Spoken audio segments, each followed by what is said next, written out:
एक बार महात्मा बुद्ध एक गांव में अपने शिष्यों सहित घने पेड़ की छांव के नीचे बैठे थे। आसपास के गांव के बहुत से लोग अपनी अपनी मानसिक परेशानियां लेकर महात्मा बुद्ध के पास आ रहे थे।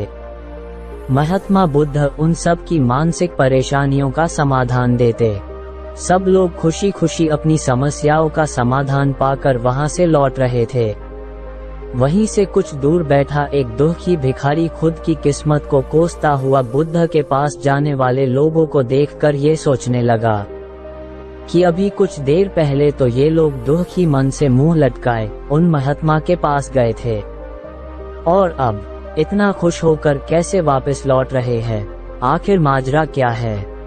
जरा मैं भी जाकर देखूं कि वो महात्मा ऐसा कौन सा खजाना बांट रहा है इन लोगों को, जो इनके चेहरे खुशी से लाल हो गए।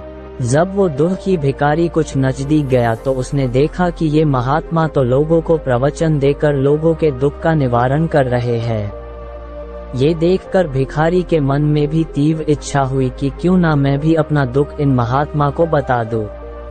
मुझे भी अपने दुख का समाधान अवश्य मिलेगा। बस फिर क्या था, समाधान पाने की लालसा लिए भिखारी महात्मा बुद्ध के सामने पहुंचा और हाथ जोड़कर प्रणाम करते हुए बोला, हे महात्मा बुद्ध, मैं भी लोगों की मदद करना चाहता हूँ। मेरी बहुत इच्छा है कि मैं लोगों की मदद करूँ, लेकिन मैं मदद कैसे करूँ? मैं तो बहुत गरीब हूँ, ना तो मेरे पास धन है, ना ही कोई वस्तु जिससे मैं किसी की मदद कर सकूँ। मैं चाहकर भी किसी की मदद नहीं कर सकता। मुझे भगवान ने इतना गरीब क्यों बनाया? हे महात्मा, मुझ पर कुछ कृपा करो। इतना बोलते हुए भिखारी रोने लगा। महात्मा बुद्ध बोले, तुम बहुत अज्ञानी हो, क्योंकि तुम अब तक इस भ्रम में जी रहे हो कि तुम्हारे पास कुछ नहीं, जबकि दूसरों को कुछ देने के लिए तुम्हारे पास बहुत कुछ है। तुम बिना धन और वस्तु के भी दूसरों की मदद कर सकते हो। तुम्हारे पास जुबान है जिससे तुम मीठे शब्द बोलकर किसी के दुखी चेहरे पर मुस्कान ला सकते हो। इन्हीं शब्दों की ताकत से तुम किसी के भी टूटते हौसलों को फिर से मजबूत कर सकते हो। इन्हीं शब्दों की ताकत से तुम किसी के भी मन में सकारात्मक विचारधारा के बीज बोकर उसको गलत रास्ते पर जाने से रोक सकते हो। तुम्हारे पास दो हाथ है जिससे तुम किसी भी कमजोर और लाचार की मदद कर सकते हो। तुम्हारे पास दो आंखें हैं जिससे तुम किसी अंधे को रास्ता दिखा सकते हो। तुम किसी के लिए दुआ कर सकते हो सकता है तुम्हारी दुआ से किसी के बिगड़े काम फिर से बन जाए। तुम किसी के अच्छी सेहत की कामना कर सकते हो, लेकिन अज्ञानतावश तुम अब तक इस बात को समझ नहीं पाए और इस भ्रम में अब तक जीते रहे कि तुम्हारे पास मदद करने के लिए कुछ नहीं। किसी की मदद करने के लिए धन और वस्तु का होना अनिवार्य नहीं है।